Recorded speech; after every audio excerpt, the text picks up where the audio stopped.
Bueno, hola, buenas tardes, bienvenidos a todos, bienvenidos a la Universidad de Navarra y a esta sesión del Stop and Think Leadership, que como sabéis son los webinars que organiza la Universidad de Navarra a través de Zoom y en este caso junto con o gracias a la Facultad de Económicas.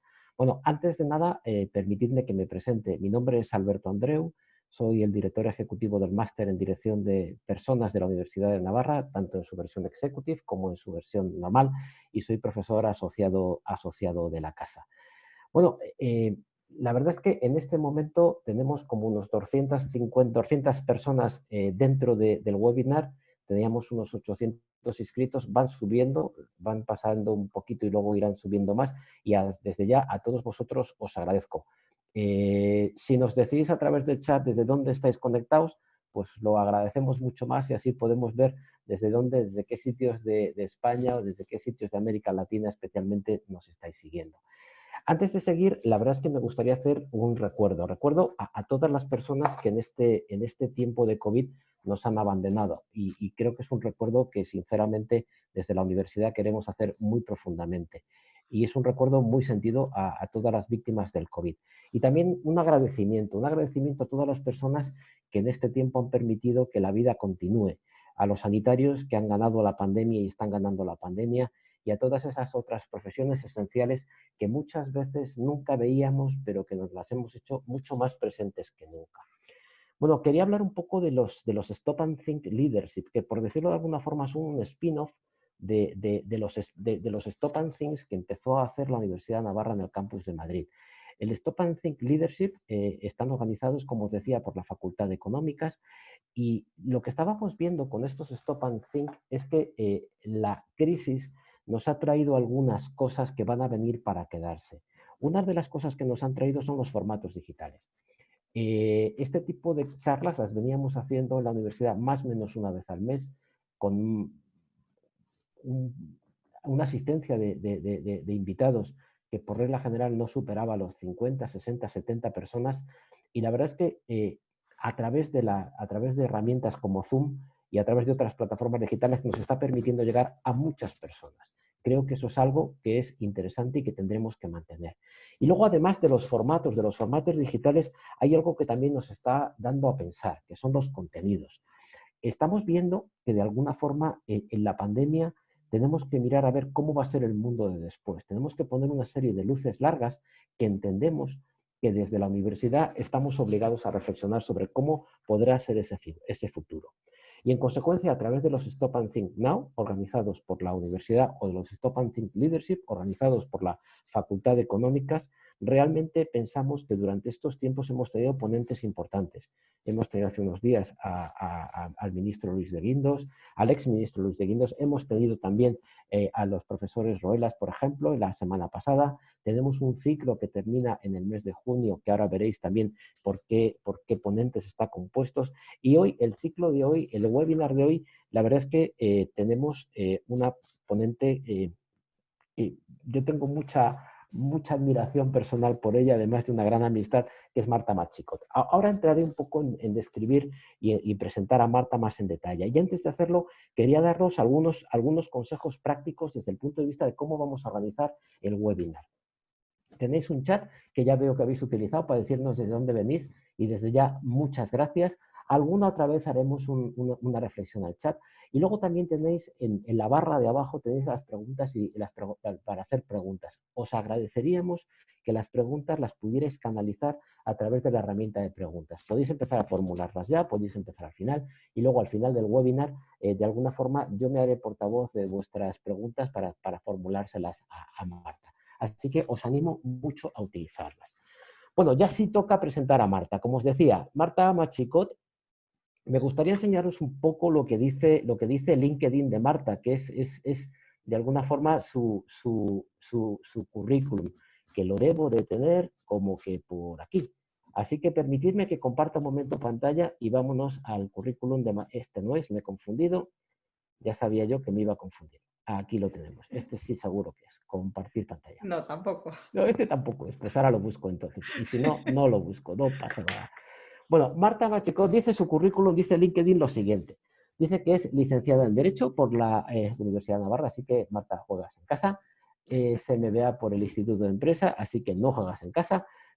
Y tiene una amplia experiencia en el campo de los recursos humanos. Tiene amplia experiencia, empezó trabajando en ABM AMRO, luego estuvo en Accenture y luego en Telefónica ha ocupado muchísimas posiciones. Estuviste por Telefónica Data y has estado en otras posiciones en el ámbito de recursos humanos, yo creo que en prácticamente todas las áreas de la compañía.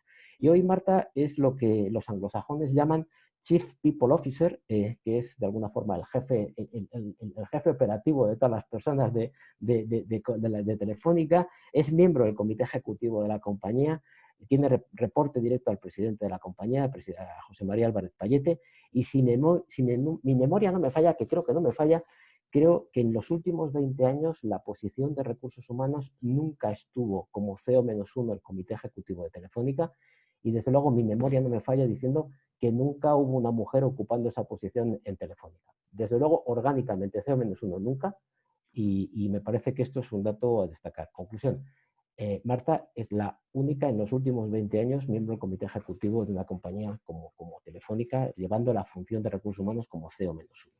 Récord, consecuencia, no sé si libro Guinness o no, pero hay que decirlo.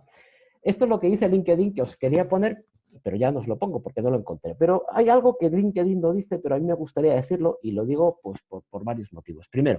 Primera cosa que me gustaría decir, Marta es amiga mía desde hace 20 años o algo más. Cuando yo entré en Telefónica en el 2001, hace ya tiempo, pues nos encontramos Marta y yo, ya estaba en el área de recursos humanos, yo estaba en una cosa que llamábamos Secretaría General de la Presidencia, estábamos en campos distintos, nunca estuvimos en trincheras distintas, y lo cierto y verdad es que aunque nuestros jefes nos decían que disparásemos, Marta y yo nunca disparábamos, sino que tendíamos puentes, lo cual es algo que es algo muy, muy, muy, muy de agradecer, ¿no? Segunda cosa que digo de Marta, si me lo permite, ya es que con Marta todo es fácil. Es una persona con la que trabajar todo es fácil. Hay otras personas que eso de hola, buenos días, ¿cómo estás? Pues anda que tú. Pues no, Marta no. Marta es una persona fácil con la que se puede trabajar. Y además es muy fácil trabajar con Marta, todo es cómodo. Y luego además Marta tiene una virtud, y es que tiene la capacidad de tener 20 platos en movimiento, llueva, haga frío, haga nieve, haga viento, y si se le caen los coge y vuelve con la misma sonrisa a trabajar con ellos.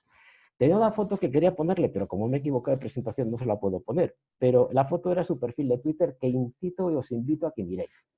El perfil de Twitter de Marta es estupendo, porque básicamente su foto de perfil es la Plaza del Castillo llena de pañuelos rojos, lo cual significa que Marta si es, algo, es de la tierra. Esta es la presentación no oficial que me permito hacerte, Marta, y con esto más o menos para poner en contexto. Sobre todo, Marta es amiga desde hace mucho tiempo. Conclusión, estás en tu casa y estás con amigos. Así que desde ya muchas gracias. Así que si te parece, Marta, empecemos un poco a ver lo que vamos a hablar hoy. Pero ¿me Hemos dejas organizado... contestarte antes de que me dispares la primera pregunta? Vale, venga. Déjame agradecerte, por supuesto, la invitación. Y muchas gracias también por la presentación. La verdad es que ya me has dejado tan contenta que estoy ya por irme, ¿no? Ya con esto tengo suficiente para la tarde. Pero justo lo hablábamos antes con el equipo, antes de empezar, que efectivamente me siento como en casa, ¿no? Porque además de, bueno, pues gente de, lo bueno que vas viendo, quién va apareciendo por ahí, entonces he visto a mucha gente conocida, además del entorno de Telefónica y de la función, pues la verdad es que esto de jugar en casa pues hace que haya muchos amigos de Pamplona y de la facultad, así que es fantástico, muchas gracias. Bueno, pues gracias a ti. Ya sabéis que el campo del Sadar siempre fue un campo muy difícil para el Real Madrid, ¿eh? Así que esto hay que decirlo. Ya sabes que yo soy blanco, tú no. Entonces aquí vamos a Y lo entendernos seguirá bien. siendo. Lo seguirá haciendo. Mientras esté en primera, todo hay que decirlo. Pero bueno, Vale. esta es broma. Bueno, vamos a organizar un poco, si te parece, la conversación en 4 grandes bloques. La primera parte me gustaría ver cómo, echando una pequeña mirada atrás en estos 3 meses que han parecido 3 siglos, cómo impactó el COVID en la compañía Telefónica. Luego, me gustaría que viéramos un poco cómo vais a hacer la desescalada, de esto que todo el mundo habla, ¿no? Plazos y demás, hablaremos de ello. Tercer bloque, pensemos en 1 año y medio, 2 años vista, porque muchas veces más tiempo se nos escapa. Y creo que ahí es el cuarto bloque, cómo vais a construir el futuro, y pensemos ya en el futuro, ¿no? Así que si te parece, vamos a organizarnos estos 4 bloques y empecemos por el principio, ¿no?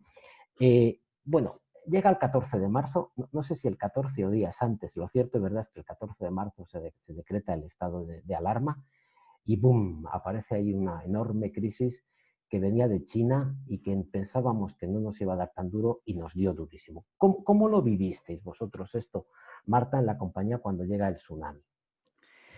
Pues la verdad es que el tsunami en nuestro caso fue llegando un poco antes, ¿no? Y la verdad es que tienes razón que parece que ha pasado una eternidad desde entonces. Nosotros empezamos a trabajar en todo esto en febrero, al principio de febrero, cuando estábamos preparando el Mobile World Congress y empezamos a definir protocolos y a aprender mucho de EPIs, que yo en mi vida había estado en contacto con el tipo de mascarillas y este tipo de temas. A partir de ahí, conforme fue evolucionando la situación, fuimos poniendo las medidas cada vez más rigurosas, eliminando viajes, visitas, formación y reuniones presenciales. Y lo que hicimos fue el montar un comité de crisis. Los comités de crisis en Telefónica son siempre multidisciplinares y estamos representados todos los países. En este caso tenía un doble foco, la continuidad de negocio y, por supuesto, la seguridad y la salud de las personas, y diariamente seguimos la evolución de la pandemia y hemos ido tomando decisiones. El propio presidente participa de estos comités y obviamente hemos hecho un seguimiento súper exhaustivo en los comités ejecutivos y en el consejo. Esto, como en todas las empresas, ha formado parte de nuestra agenda. Debatimos mucho, fuimos tratando de anticiparnos y realmente nuestro día D fue el día 4 de marzo, ¿no? Me acuerdo como si fuera hoy, porque fue el día que tuvimos nuestro primer caso de COVID, ¿no? Donde, bueno, pues identificamos la primera persona en Madrid, estaba en el hospital, hablamos con esta persona para identificar con qué personas había estado trabajando, para poner en cuarentena a las personas que habían tenido contacto estrecho, hacer seguimiento médico de ellos y de sus familias, desinfectar el edificio.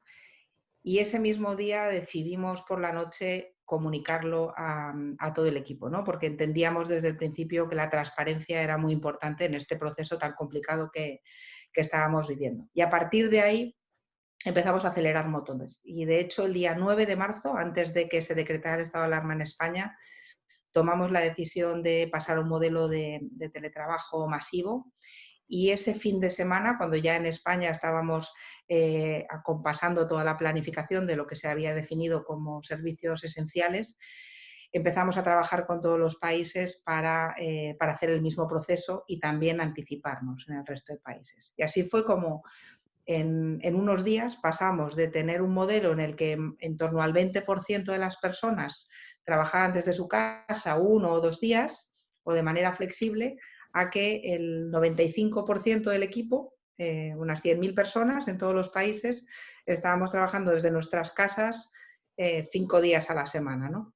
En algunos casos incluso más, porque al principio estuvo todo muy, muy intenso, ¿no? Entonces, la verdad es que ha sido un momento de cambio radical el que hemos vivido, ¿no?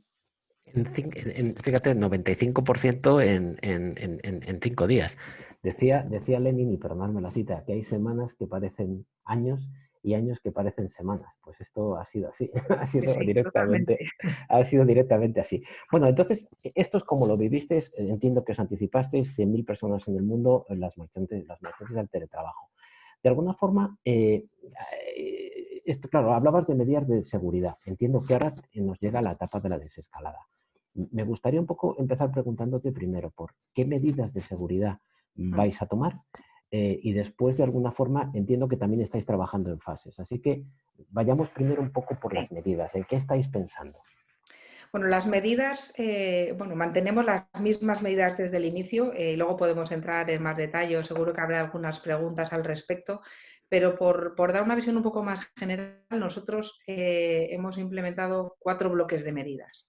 La primera son lo que son las medidas de seguridad en las instalaciones, en las tiendas, en las oficinas, en las centrales. El segundo bloque son todo lo que son medidas de salud individual, y aquí están todos los temas de seguimiento, obviamente, de los casos confirmados, pero también pues, todo el tema de asesoramiento, de seguimiento de síntomas y todo lo que es la distribución de los equipos de protección individual, los EPIs, de los que hemos aprendido todos mucho. El tercer bloque es la definición de protocolos específicos, porque definimos protocolos para cada una de las actividades. Obviamente no es lo mismo el nivel de seguridad que hay que tener en una tienda donde hay un flujo de personas muy alto, en una oficina o en una torre cuando tienen que estar dos personas que no pueden mantener esa distancia de seguridad, ¿no? Y el cuarto bloque, y para nosotros es tan importante como los otros tres, es todo lo que tiene que ver con la información y la formación, porque podemos tener las oficinas o las instalaciones preparadas, podemos tener claramente establecidos los protocolos y dotarnos de los equipos de protección que necesitemos, pero si no sabemos cómo usarlos, nada de lo anterior va a ser efectivo. Entonces, desde el principio hemos puesto muchísimo foco a todo este tema de la formación, ¿no?, de cada uno de nosotros. Y entiendo que ahora lo que habéis planteado son fases. Corrígeme si me Sí. equivoco. Tengo una diapo aquí que, si me permites, voy a compartir, a ver si ahora puedo compartirla, ¿vale? Que es esta diapo, que entiendo que teníais fases. ¿Y nos puedes más o menos contar, Marta, cómo habéis pensado hacer esta desescalada? Que no sé si se llaman fases o etapas para coincidir o no con las del gobierno, pero Pues os voy a entiendo contar que un es esto. secreto. Se llamaban Cuéntala. fases. Cuando empezamos a definirlo pusimos fases, pero cuando luego el gobierno empezó a hablar de las fases, decidimos pasar a etapas porque no necesariamente estamos utilizando el mismo criterio, ¿no? Entonces tenemos ahí Claro. un poco de lío con las etapas y las fases. Bueno, nosotros el plan de retorno lo visualizamos en 3 etapas, y lo que es más importante es que para nosotros el plan de retorno va mucho más allá que un plan logístico de vuelta a la oficina. Precisamente, lo comentabas tú también al principio, lo que hemos vivido es algo tan impresionante que creemos que es muy importante ahora capitalizar todos los aprendizajes que hemos tenido durante estas semanas que han parecido décadas, y también aprovechar las oportunidades que el nuevo entorno nos da, ¿no? Entonces, para nosotros es muy importante que la vuelta no es una vuelta a como estábamos en febrero, antes de que todo esto ocurriera, sino que nuestra etapa 3 pretende definir un nuevo esquema, y por eso lo hemos incorporado dentro de nuestro plan.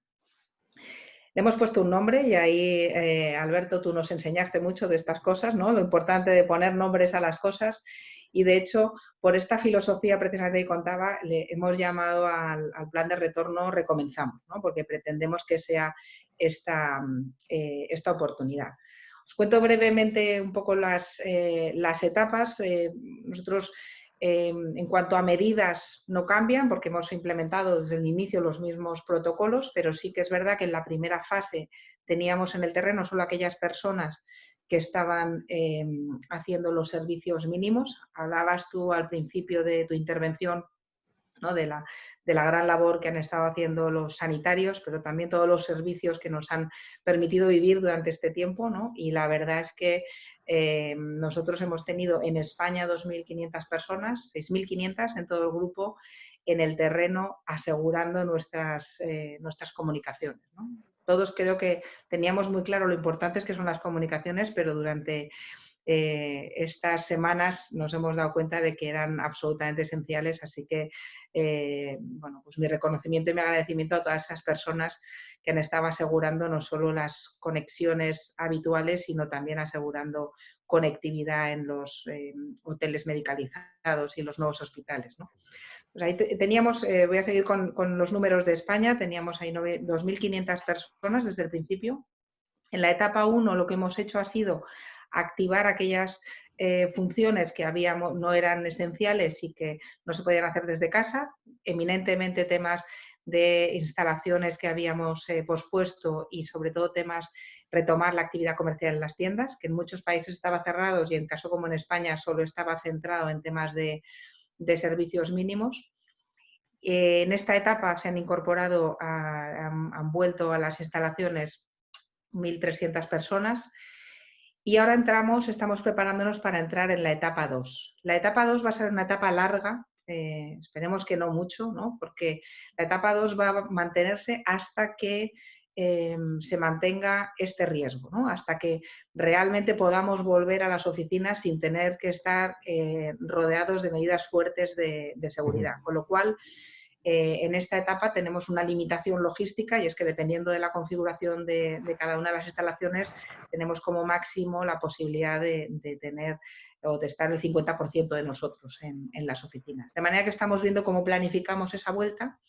Hemos tomado la decisión de que de aquí al verano, en estos primeros meses, vamos a tener un máximo de ocupación del 20% y vamos a priorizar a las personas que voluntariamente quieren incorporarse, ¿no? Porque entendemos que también esta época pues ha podido ser también compleja psicológicamente para algunas personas y que necesitan esa vuelta, y también obviamente sigue habiendo muchas personas que tienen sus niños en casa o que puedan tener situaciones de familiares a los que atender y que no pueden volver.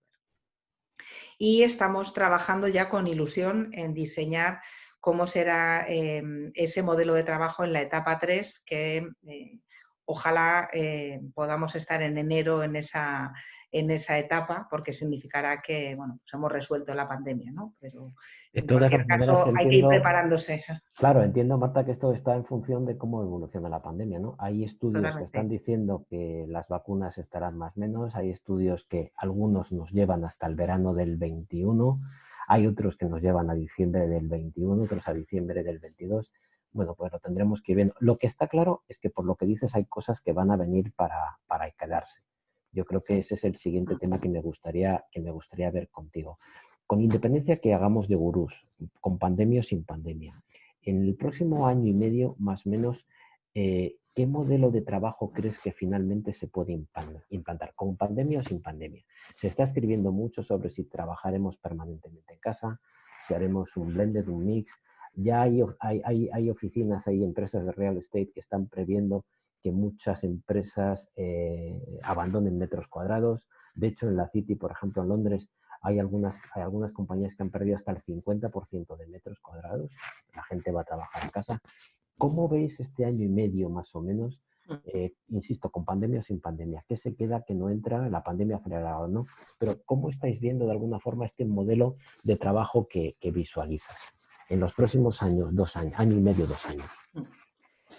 Pues los tres elementos en los que estamos trabajando ya, ahora para definir esa etapa, son por un lado, me salgo un poco del tema del teletrabajo, no, pero hay un elemento que para nosotros es súper importante que queremos reforzar, que es todo el tema del sentido de propósito. El segundo elemento es todo lo que tiene que ver con el trabajo totalmente digital y que eso nos da una flexibilidad, nos va a dar una flexibilidad enorme. A mí no me gusta hablar de teletrabajo, creo que el teletrabajo es un concepto demasiado limitado y que Es verdad. todo lo que es la tecnología nos permite avanzar en otro tipo de modelos, luego podemos profundizar si quieres en eso. Y el tercer tema que para nosotros también es un elemento importantísimo sobre el que estamos trabajando es el desarrollo de capacidades, ¿no? Cómo aceleramos ese desarrollo de capacidades. Y la razón por la que estamos avanzando en estos tres temas es porque durante estas semanas, de alguna u otra manera, hemos avanzado mucho en estos aspectos y son aspectos que estaban ya en nuestra hoja de ruta, en el plan estratégico de personas y en nuestro programa de compañía, pero vemos que tenemos la oportunidad de dar un salto de gigante, ¿no? en los tres. Fíjate que hablas de tres cosas, de la cultura del propósito, de los ecosistemas flexibles y el concepto de reskilling. Déjame un momento que me centre en el propósito, que ya sabes que me gusta. Que Lo sé. con esto empezamos, tú y yo nos conocimos hace 20 años cuando la gente hablaba del concepto de visión y misión, y el concepto de propósito me gusta. Un poco por poner en contexto el propósito, cuando las compañías descubren y buscan el propósito, hay muchas maneras de hacerlo. Hay algunas que directamente se van a una agencia de publicidad. Oiga, búsqueme el propósito. Esto es lo que no hay que hacer, evidentemente. Hay otras que miran hacia adentro y le preguntan a sus empleados, oiga, ¿usted de qué es lo que más se siente orgulloso cuando llega a su casa de vuelta? Y por aquí te quiero preguntar, ¿realmente en este tiempo, que yo creo que sin tecnología, sin redes y sin conexión, esto habría sido otra cosa distinta, creo que se ha podido mantener la actividad gracias a la tecnología, gracias a la conexión, gracias a compañías como Telefónica, a las compañías de telecomunicaciones? ¿De qué se han sentido orgullosos los empleados de la compañía? Entendiendo que esta es la pregunta básica que hay que hacer cuando uno pregunta y busca cuál es el propósito de una empresa. ¿De qué se han sentido orgullosos en la compañía en concreto? Pues mira, nuestra misión en Telefónica, como la tenemos definida, es hacer este mundo más humano conectando la vida de las personas. Y nunca antes esa misión había sido tan explícita día a día, ¿no? La verdad es que, como bien comentas, la conectividad ha hecho posible que gran parte de la economía funcionara, pero sobre todo ha hecho posible que todos nosotros estuviéramos conectados con las personas que queremos, porque físicamente daba igual que estuvieran en el mismo edificio o estuvieran, como es en mi caso, nuestra familia que está en Navarra, estuviera a kilómetros de distancia.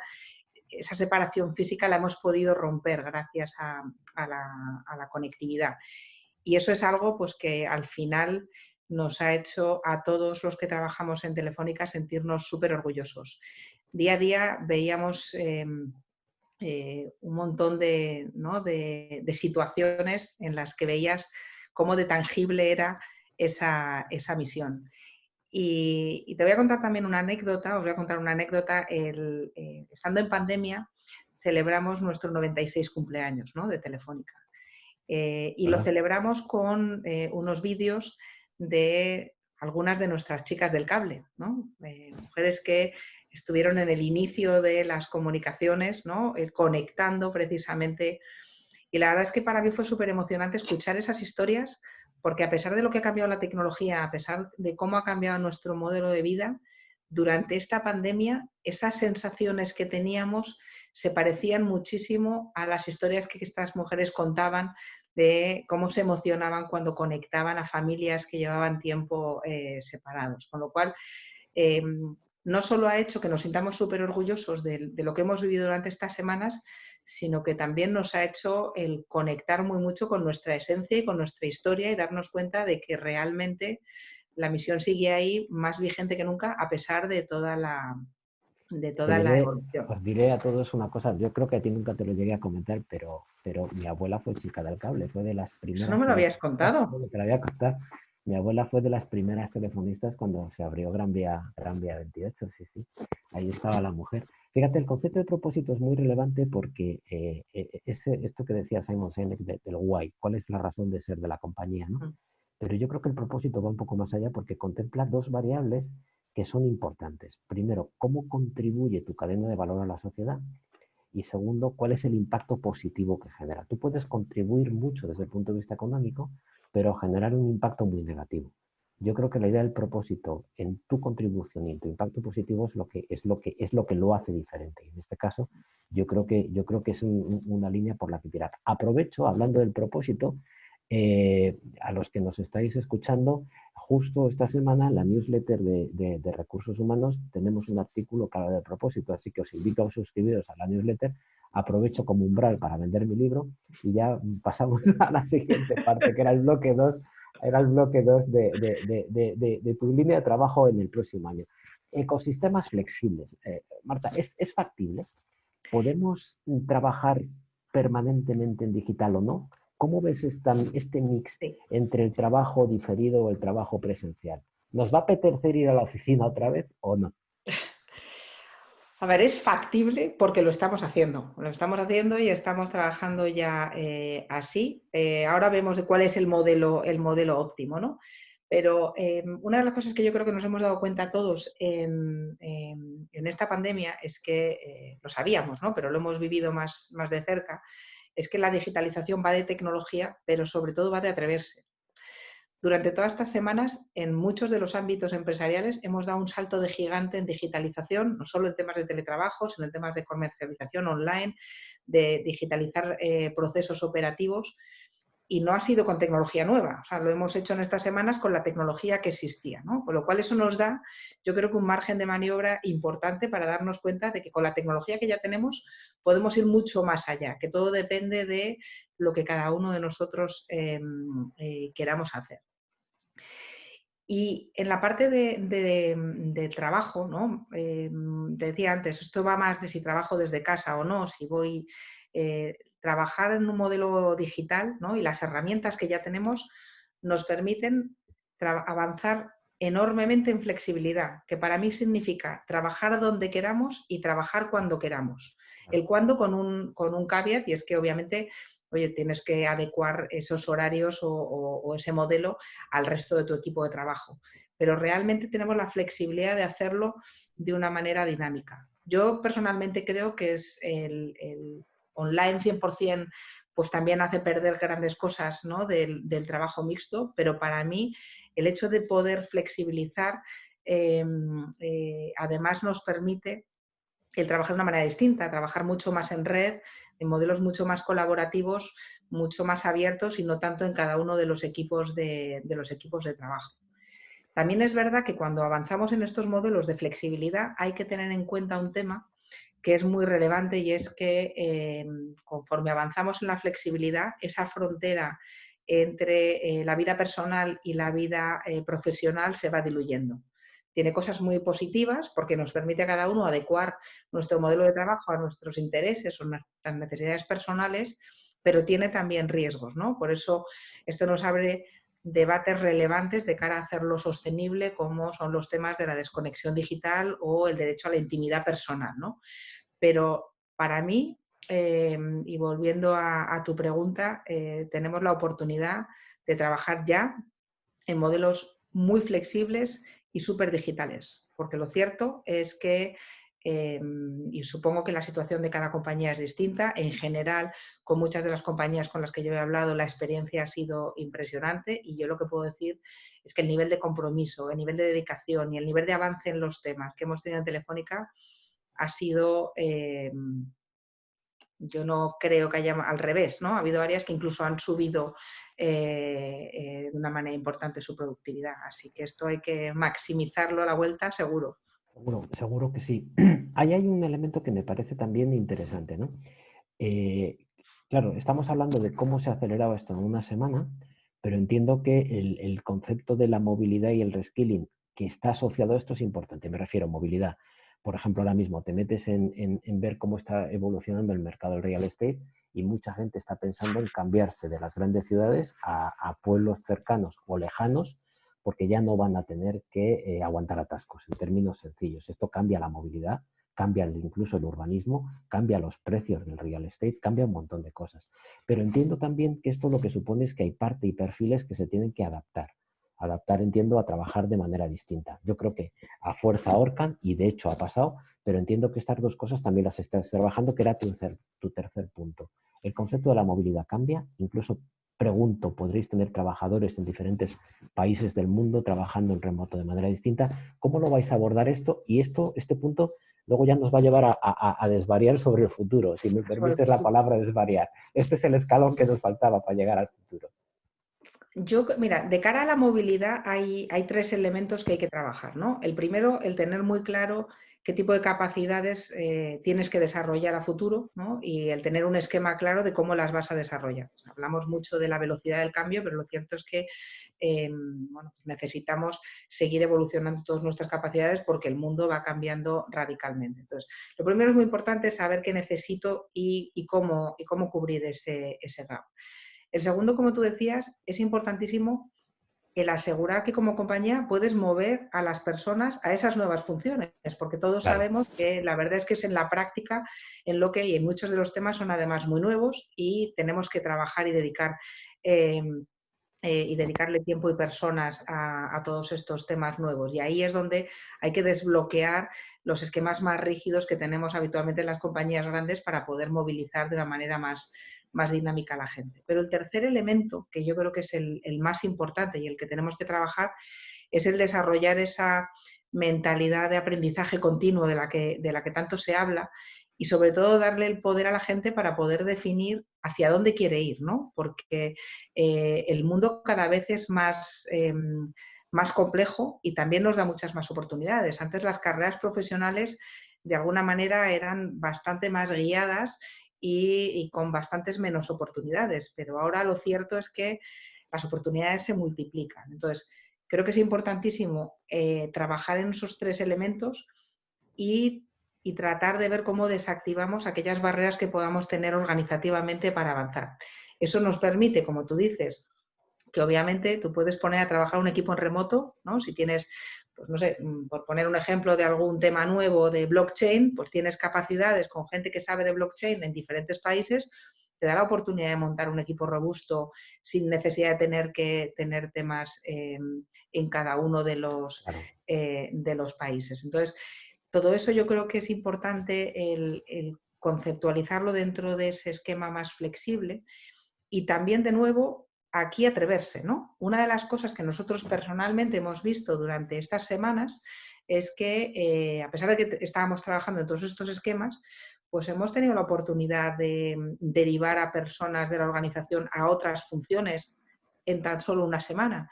Por ejemplo, por poner un ejemplo tangible, es las tiendas en muchos países estaban cerradas, en otros estaban enfocados en temas esenciales. Pues la gente del equipo que estaba en las tiendas y que no tenía la posibilidad de estar allí, pues les han derivado a otro tipo de funciones de atención comercial o de otro Claro. ámbito.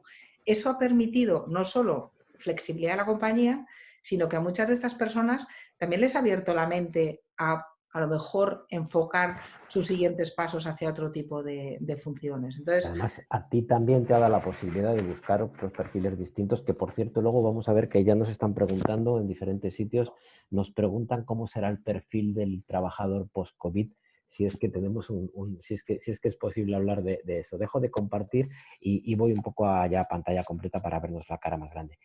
Esto un poco ya nos hace pasar ya al cuarto bloque. Imaginemos un poco el futuro. Fíjate que lo que planteas es que la tecnología no ha sido barrera.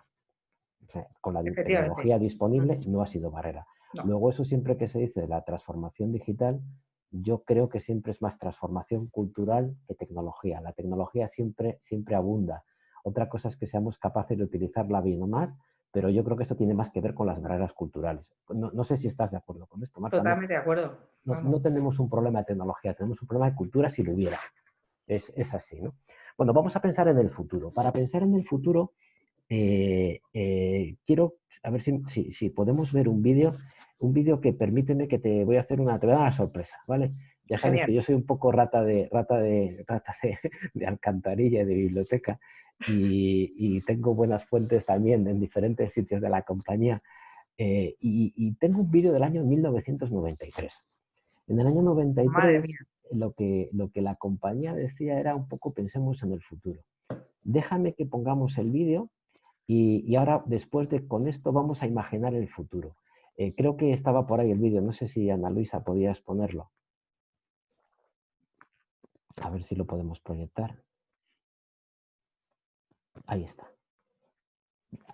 Ya digo que es un vídeo antiguo, ¿eh? Se ve un poquito mal, pero es un vídeo vintage que merece la pena oírse. ¿Te imaginas poder hacer diagnósticos a distancia? Es que no me imagines, porque en todo el mundo la gente Uy, del grupo Telefónica trabaja mucho para que disfrutes desde tu casa de todo esto y más.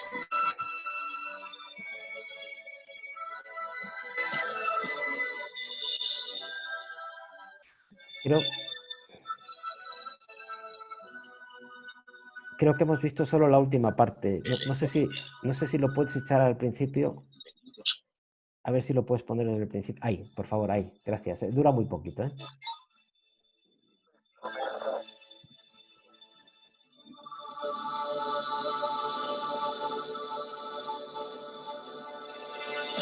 ¿Alguna vez imaginaste que vía telefónica podrías comprar entradas desde un cajero? ¿Te imaginas que la telefonía móvil mañana te indique el mejor camino? ¿Te imaginas poder trabajar desde el lugar de tus sueños?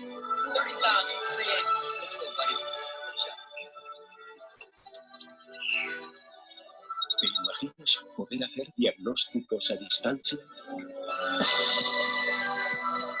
Pues que no lo imagines, porque en todo el mundo la gente del grupo Telefónica trabaja mucho para que disfrutes desde tu casa de todo esto y más.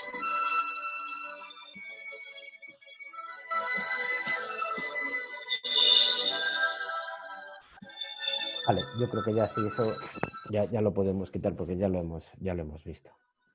Bueno, la verdad es que es increíble. Año 93, déjame que haga un resumen verbal, porque se oía muy mal y estaba muy viejo. Ya veis que es un vídeo muy antiguo. Comprar entradas desde el cajero. Bueno, esto ya casi es como de antediluviano, pero lo otro importante era trabajar desde casa. El otro era encontrar un camino a través del móvil, o sea, el GPS. Luego era hacer diagnósticos médicos. Bueno, pues esto es lo que tenemos hoy. Esto lo dijimos, o lo dijo la compañía en el año 93. Ni tú estabas allí, ni yo tampoco, lo cual, bueno, pues esto está bien. Pero ahora estamos en 2020. Vamos a pensar un poco en el futuro. Yo tuve un profesor que era Eduardo Punset, que la verdad es que era un hombre muy genial y siempre pensaba en el futuro. Y un día me dio un consejo, me dijo, mira Alberto, intenta que tus proyectos sean siempre para el 2050, porque si no llegas, nadie te los va a reclamar. Entonces, tenemos como 5 minutos para pensar en el futuro y ya tenemos una serie de preguntas aquí que me gustaría también, Marta, que pensáramos. ¿Cómo ves el futuro en los próximos años? ¿Qué perfiles tendremos, como nos preguntaban? ¿Vamos a tener empleo o vamos a tener contratos? ¿Vamos a tener robots o no vamos a tener humanos? ¿Vamos a tener los mezclados o no? ¿Vamos a poder trabajar en cualquier parte del mundo sin problemas desde el punto de vista jurídico? ¿Cómo lo estás viendo? ¿Cómo ves el futuro? Imagínatelo, y como al 2050 nadie nos lo va a reclamar, puedes pensar y especular lo que te parezca bien. Bueno, yo me voy a tirar a la piscina Tírate y a la creo piscina. que voy a soñar un poco, ¿no? de cómo me imagino ese futuro, y porque además yo creo que va a llegar mucho antes, ¿no? Muchas de las cosas que ahora empezamos a imaginarnos, yo creo que no va a haber que esperar 30 años para que ocurran y que probablemente la próxima década van a pasar, ¿no? Yo lo que veo es un mundo hiperconectado, totalmente digital, o sea, en el que todo nuestro entorno está absolutamente digitalizado, nuestra casa, por supuesto, la medicina, las compras, la logística, los procesos operativos, todo es absolutamente digital. En el que han cambiado mucho los dispositivos, es decir, ahora nuestro trabajo digital tiene que ver con un ordenador y probablemente dentro de muy poco pues tendremos otro tipo de dispositivos o quién sabe, ¿no? Algo incrustado en el ojo y ya no tendremos que teclear, probablemente daremos órdenes a través de nuestras ondas cerebrales.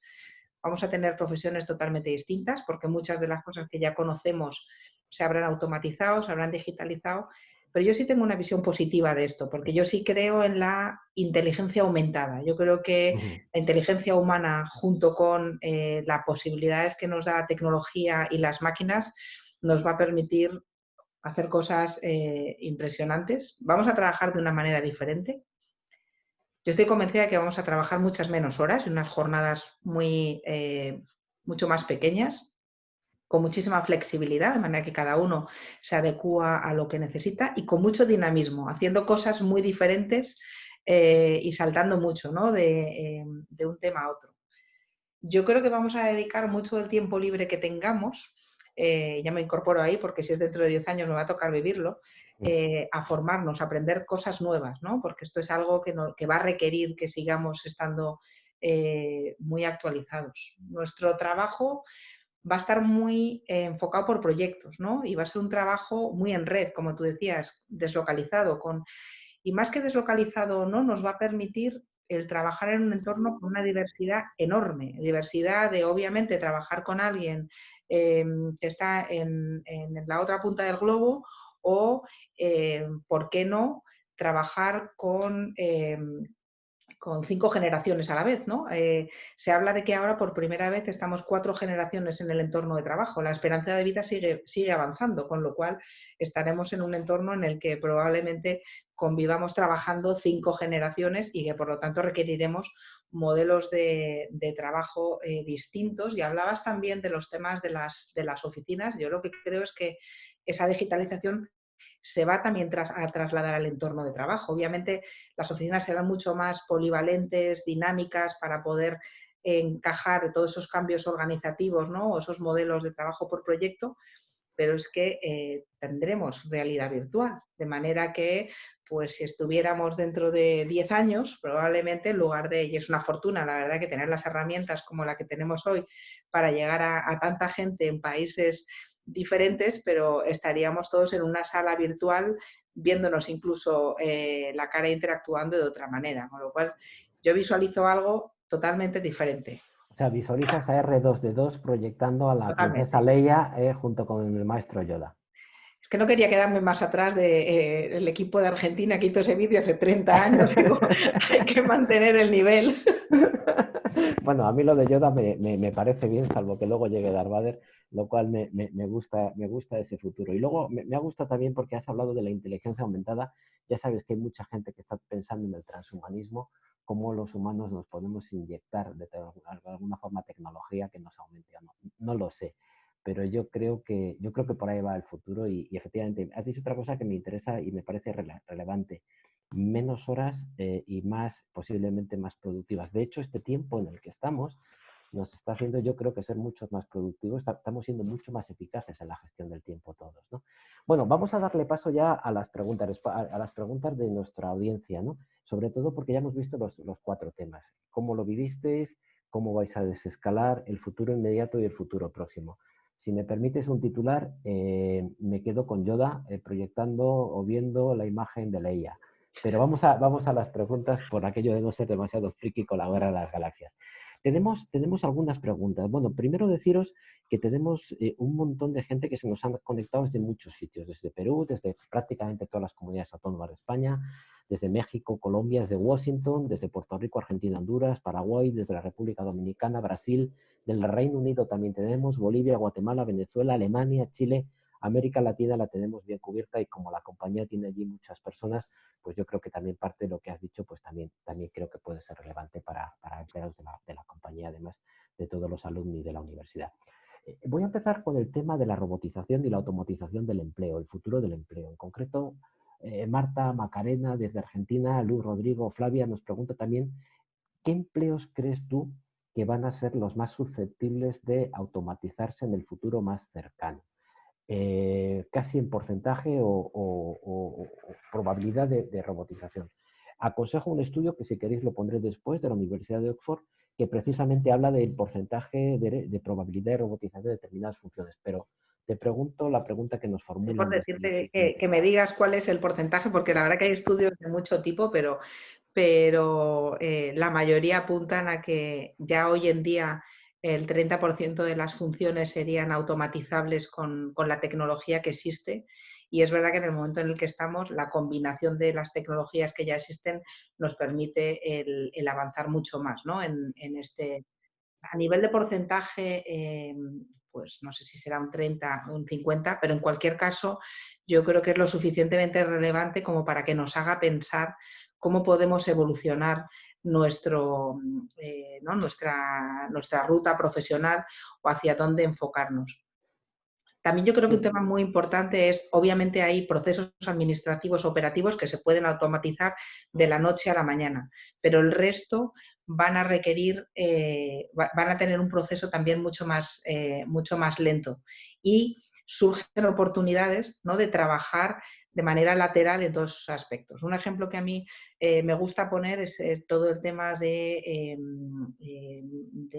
la analítica, ¿no? Todo lo que es el reporte de la información, el recoger la información y gestionarla es algo que durante los últimos años hemos visto cómo se automatizaba de una manera enorme, ¿no? Y había mucha gente que se dedicaba a hacer este tipo de funciones y, sin embargo, esa tecnología que nos ha permitido automatizar los puentes de datos también nos ha permitido el tener una capacidad de computación mucho mayor y ahora tener muchas más posibilidades de hacer analíticas y trabajar en temas que tienen mucha relación con los datos, pero que nos permite llegar mucho más allá. Entonces, yo creo que lo importante es el ir visualizando cuáles son esas líneas de automatización y ver cómo uno, con ese know-how que tiene de esa función, de ese negocio, cómo puede acompañar a esa tecnología para, de alguna manera, pues seguir siendo relevante en ese ámbito.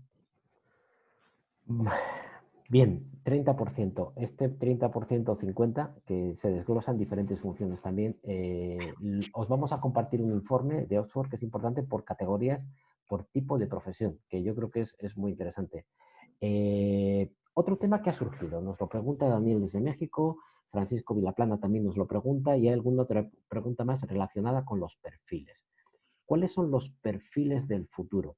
Perfiles que desde el punto de vista de recursos humanos que se buscan en la época post-COVID. Has hablado de datos y de alguna forma también de lo que sería el tema de análisis, generaciones Z, generaciones, sobre todo Z, en función de los perfiles. ¿Qué tipo de habilidades y perfiles crees que va a requerir ese futuro de la princesa Leia? Pues mira, la verdad es que aquí podemos hacer referencia a también muchos estudios que hay al respecto, y el del World Economic Forum yo creo que es uno de los más relevantes que todos tenemos siempre en el radar, y es importante ver cómo durante los últimos años, en un mundo que cada vez se hace más tecnológico, los perfiles más demandados tienen que ver con habilidades soft, ¿no? Y se ve que todo lo que es el pensamiento crítico, la creatividad, la negociación, son precisamente aquellos aspectos que son el futuro, ¿no? Y los perfiles de futuro.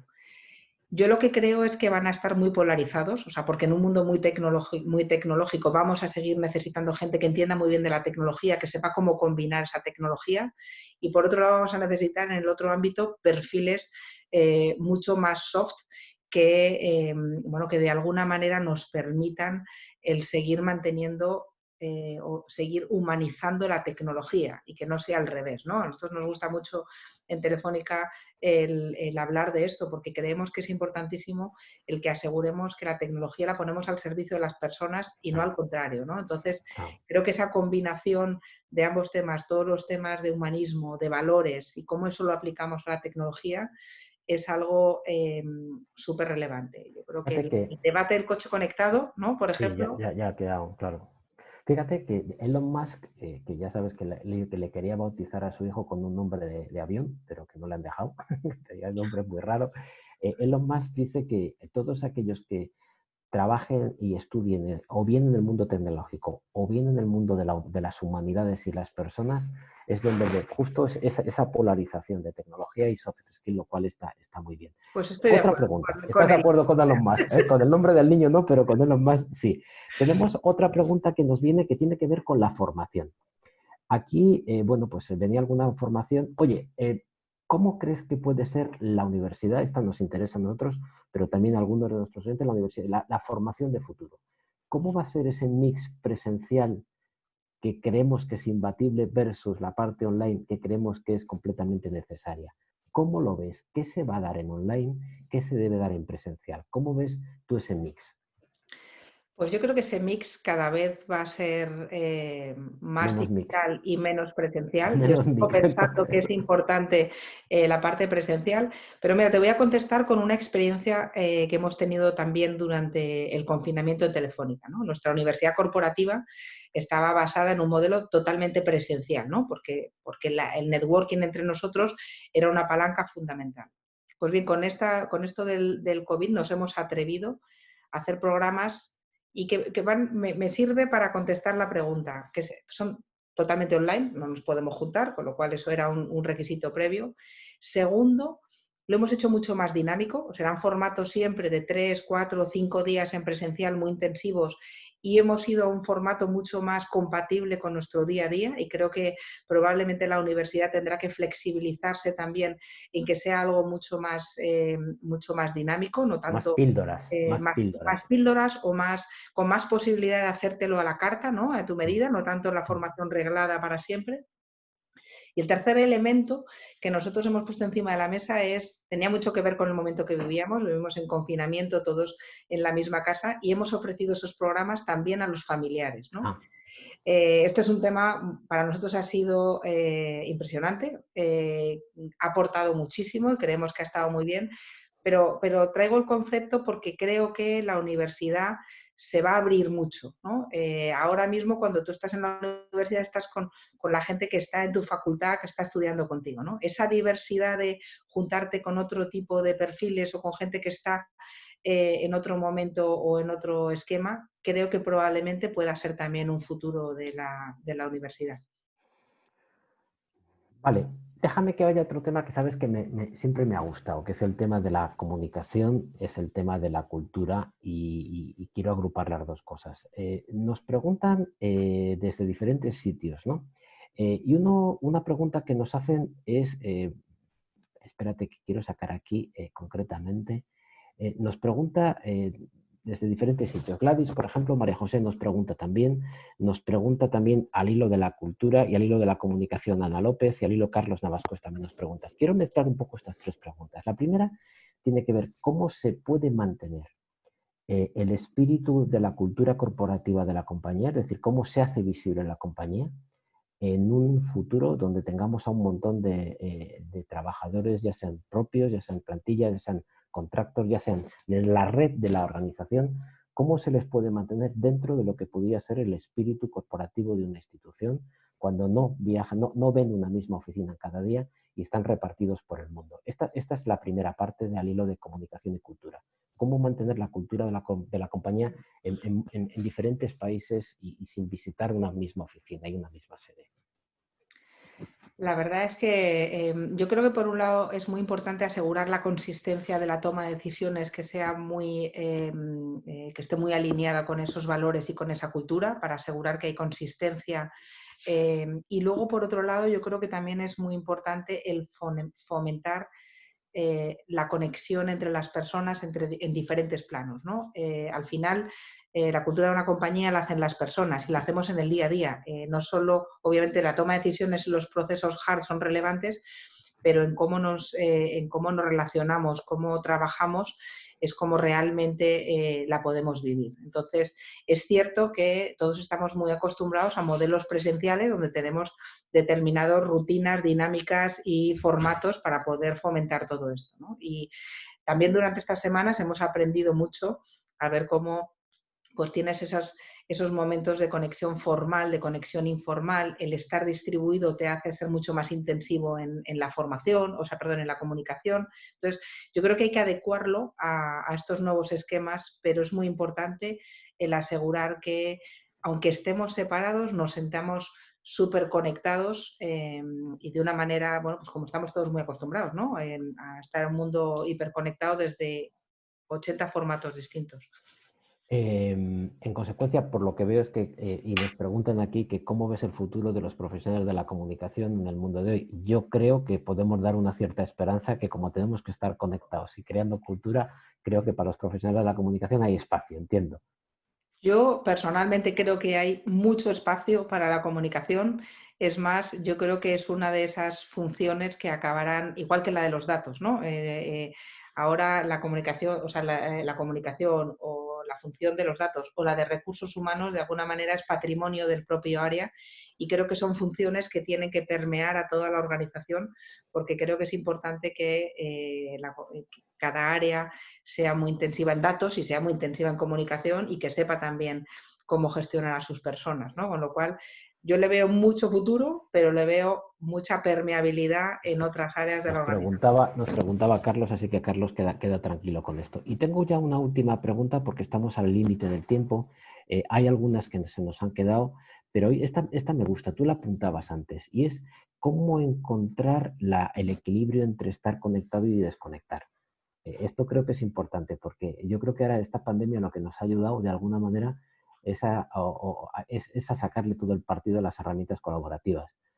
Pero yo no sé tú, entre el Teams, el Zoom, el Zoom, el Meet, madre mía, tengo cara de pantalla. ¿Cómo podemos garantizar esta conexión y desconexión, que era precisamente uno de los retos que tú tenías, Marta? Pues la verdad es que en este tema estamos trabajando bastante, aunque todavía no tenemos todas las respuestas, pero lo que sí que está muy claro es que yo creo que es muy importante el ser muy explícitos en que esa flexibilidad tiene que ser una flexibilidad para ambos lados, no puede ser una flexibilidad en la que acabemos todos conectados permanentemente.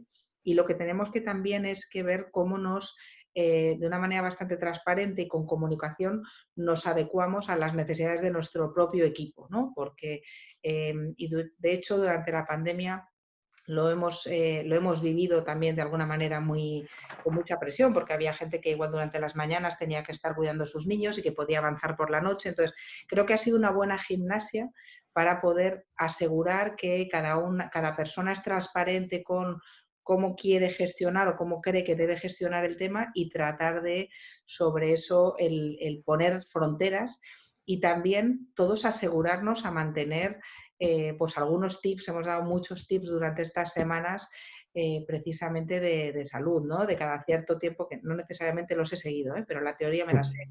De cada cierto tiempo tienes que levantarte, tienes que asegurar, necesitas también despejar tu mente para volver a concentrarte. Entonces, yo creo que nos tenemos que reacostumbrar a un modelo distinto, pero siendo conscientes de que es muy importante el asegurar esos espacios y que podamos desconectar, ¿no? En algún momento. Ya sabes que justo hoy estábamos viendo, se está planteando la posibilidad de regular esto que se llama el teletrabajo. Yo creo que vamos mucho más allá. No es solo teletrabajo, como tú decías, es otra cosa diferente.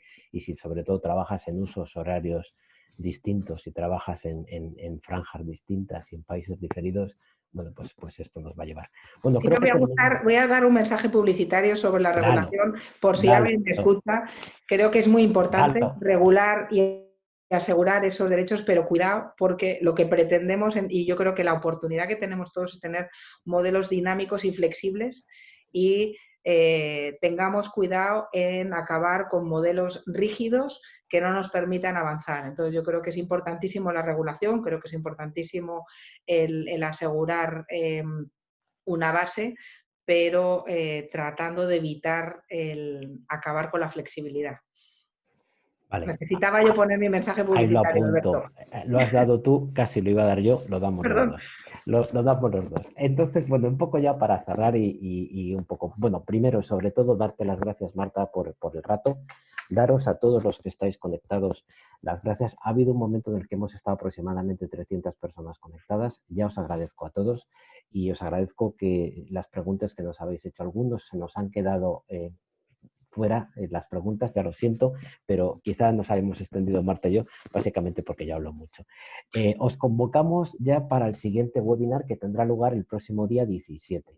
El próximo día 17 de junio tendremos un nuevo webinar, que ahí lo habéis presentado, que es el Competition and Industrial Policy Post-COVID-19, y será una conversación entre Luis Cabral, que es el jefe del Departamento de Economía de STEM de la Universidad de Nueva York, entre Xavier Vives, que es catedrático de Economía y Finanzas de la cátedra Abertis del IES, y Pedro Mendi, que es vicedecano de investigación de la Facultad de Económicas, y estará moderado por Raúl Bajo, que es subdirector del máster en Economía y Finanzas. Así que poco más. Esto por lo que respecta al Stop and Think Leadership. Y luego este próximo jueves también deciros que dentro del Stop and Think estará Miguel Zugasa, que es el director del Museo del Prado, para hablar de lo que es el futuro de los museos, que creo que en este tiempo que nos toca también van a tener que hacer un esfuerzo importante, y ya lo han hecho, llevándonos todas las obras a casa. Así que nada, Marta, millones de gracias. Ya sabes que juegas en casa, quedas emplazada para próximos y prometo proyectar tu foto de Twitter con la Plaza del Castillo llena de pañuelos rojos. ¿Vale? Fenomenal. Muchísimas gracias a todos. Un abrazo. Gracias a todos. Chao, chao.